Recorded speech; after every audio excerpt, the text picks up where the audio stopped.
We're standing here on Mount Nebo, where Moses died overlooking the promised land. Yeah, you can see this green swath is the Jordan River Valley. Beyond it are the hill country of Judea, and you have the Dead Sea that way. Even the Sea of Galilee you can barely see up north. To me, this is the most important, powerful object lessons in all of Scripture. So far back in the Old Testament, here's Moses, the man after which the law of Moses is named after. The man who leads the people out of slavery in Egypt, who talks with God and walks with God, performing miracles. I mean, you can't get much better and more impressive than Moses. He's a hero in all three of the major religions.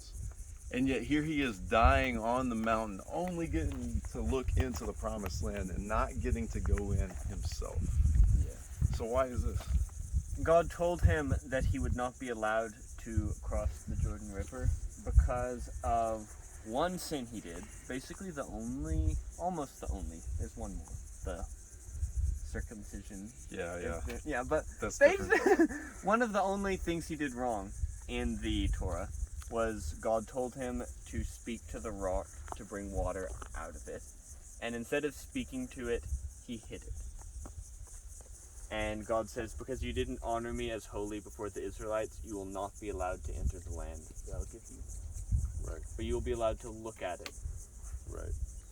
Yeah, and we look at that as just something that seems small, right? Like he just kind of did it. He went his own way there for a moment, right? Not like a big thing. Yeah, maybe it was pride. I mean, he had to be super frustrated and angry with his own Israelite people. I get mad with him just reading the stories, but whatever it was, either way, he chose his own authority over God's. And it just shows you that perfection, religion, those things will not get us into the promised land. Because if it didn't get Moses there, it's not getting you or me either. And this to me is one of the most powerful object lessons. Yeah, it's a very powerful symbol. Right. Because the person who did lead the Israelites into the promised land, his successor was Joshua, whose name means Yahweh saves. Also Yeshua. Yeshua. Yeah, in English, the translations, because one's translated from Hebrew and the other from Greek, we have Joshua and Jesus as different names. But in the original language, it's the same name. God told Mary that she should name her son Jesus after the prophet Joshua. So the symbolism is very obvious. He's saying Moses could not save his people. He could not take them into the promised land. But Jesus can. Exactly. And Joshua, his whole life, was just a symbol of that. A symbol of what would happen 1,000 years later. Yeah. So Joshua, the faithful spy, who believes God's promise when he says, I'm going to give you this promised land, go take it. Forget the giants, forget the fortified cities and the giant walls and the armies that are bigger than yours. Forget it. God's with us.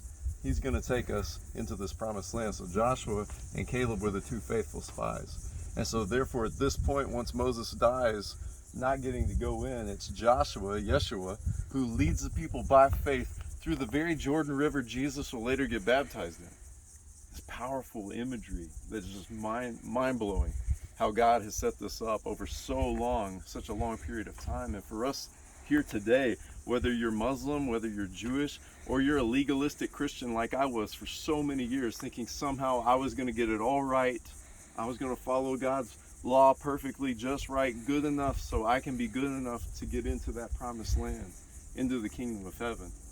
And he's saying, no, it's by faith. Follow Jesus by faith into that promised land. He's the only one that can save us.